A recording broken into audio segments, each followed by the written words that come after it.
שלום לכולם, צהריים טובים.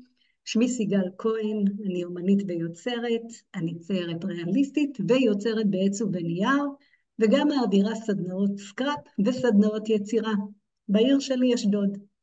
היום אני ממש שמחה ונרגשת במסגרת סיפור 555 מתחום האומנות, לארח את האומנית המופלאה, טל מוזס.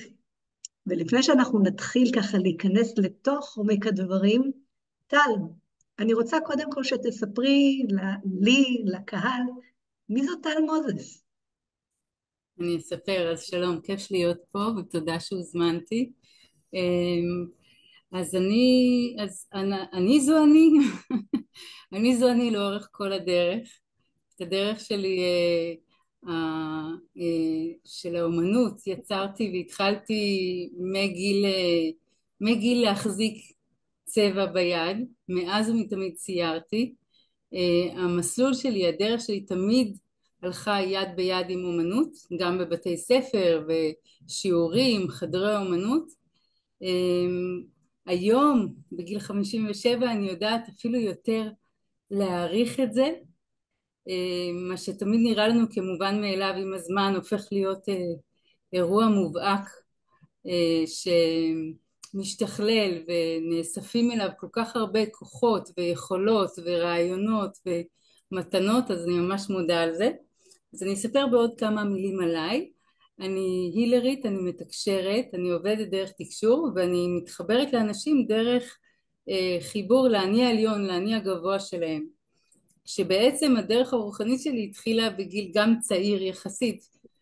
הבוגר שלי, כשנסעתי למזרח אחרי הצבא, חייתי ביפן שנתיים, באומנות שלי בלי ספק מושפעת מהיפנים המופלאים האלה, ושם חייתי לאורך כמה שנים, ובאמת נשאלו שם שאלות קיומיות על מי אני והערך שלי וההבנה שאני בוראת את חיי, וכך התחיל המסלול המודע שלי.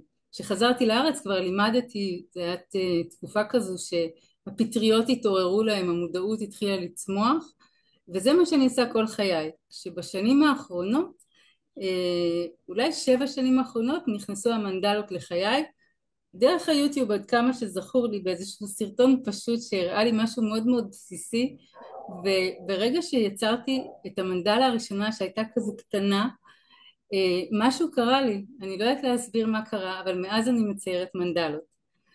כשזה הלך והתפתח ונפתח למה שנקרא לו, ואני אספר עליו בהמשך, רשת המנדלה, הציור על רשת המנדלה.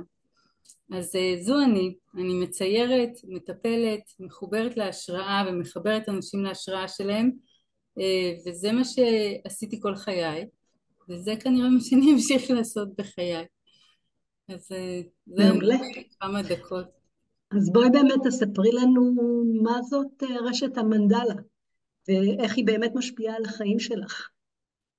אז רשת המנדלה היא בעצם ציור מאוד מאוד בסיסי, שאחרי זה אני אעשה שיתוף מסך ואני אראה אותה רק בשביל שזה לא יהיה עלום, אבל בגדול תחשבו על זה שבמקום לגשת לנייר ריק אנחנו מייצרים רשת שנותנת לנו הרבה נקודות התייחסות, ומתוך נקודות ההתייחסות האלה נוצרת בריאה של עולם, משהו חדש נוצר.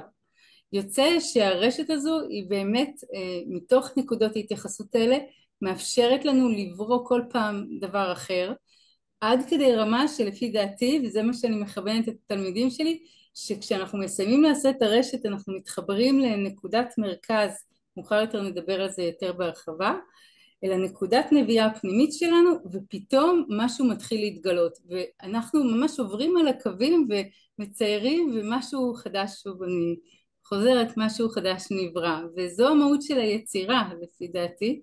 הרשת הזאת היא עוזרת לנו, מגיעים אליי אנשים שלא ציירו מאז גיל גן, שלא נגעו בעץ, לא נגעו בעיפרון או צבע, ויוצאות להם יצירות מופלאות בזכות רשת המנדלה. אוקיי, אחרי שכבר ציירת את המנדלה, את מן הסתם צובעת אותה, נכון? כן. הייתי שמחה לדעת באיזה צבעים את משתמשת, ולמה דווקא בחרת בצבעים האלה. הרי יש כל כך הרבה צבעים, אנחנו מכירות מתחום האומנות, שזה, איך אומרים, זה בלתי נגמר ההיצע שיש בחוץ לכל מיני סוגים של צבעים. אז מה בחרת ולמה בחרת את זה? אז מאוד מוחלט, צבעי מים. צבעי מים מבחינתי זו אהבה ממש ממש גדולה. הם מאפשרים לנו ליצור בעדינות, הם מאוד מאוד נקיים, הם מאפשרים לנו ליצור בעדינות, הם מאפשרים לנו לעבוד עם שכבות, הם הולכים איתנו צעד צעד, יש להם צבעים שאני אישית מאוהבת בהם, הם מאפשרים לנו אווריריות וכלילות, ועם זאת הם מאפשרים לנו להיכנס לעומק מאוד מאוד עמוק, זאת אומרת לפי חוקיות מסוימת של אור וצל. צבעי מים, בלי ספק, זה הצבע שלי. אני ממש מאוהבת בצבעי מים, ממש ממש.